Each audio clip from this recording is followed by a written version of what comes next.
Hi, I'm Dr. Bertice Berry, and I need to tell you this story.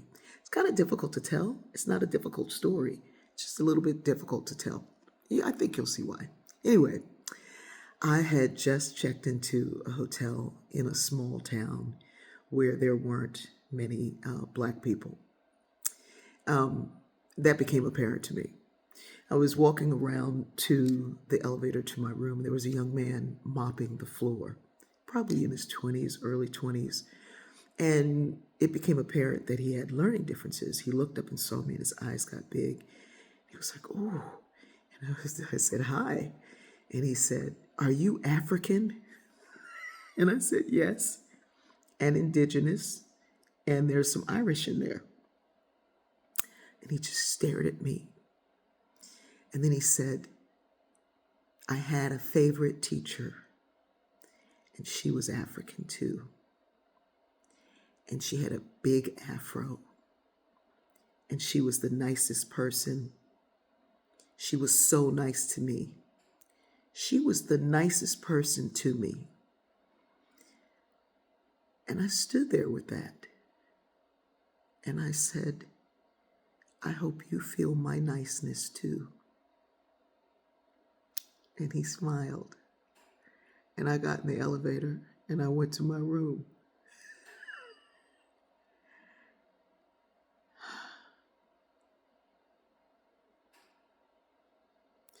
During the period of enslavement, people who were called fugitive runaways had to be able to recognize immediately if someone was for them or against them. And you would think that they just did it by skin color, because too often that's what we do.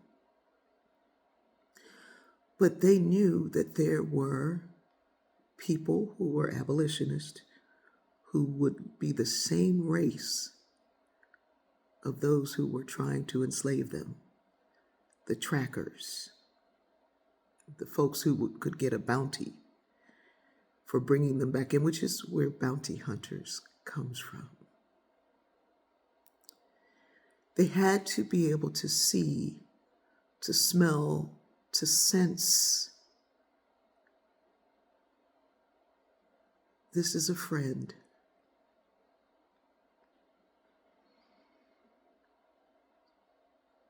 I think that young man saw more than my Africanness. I think he saw the essence of his teacher, who could see the essence of him. I love you.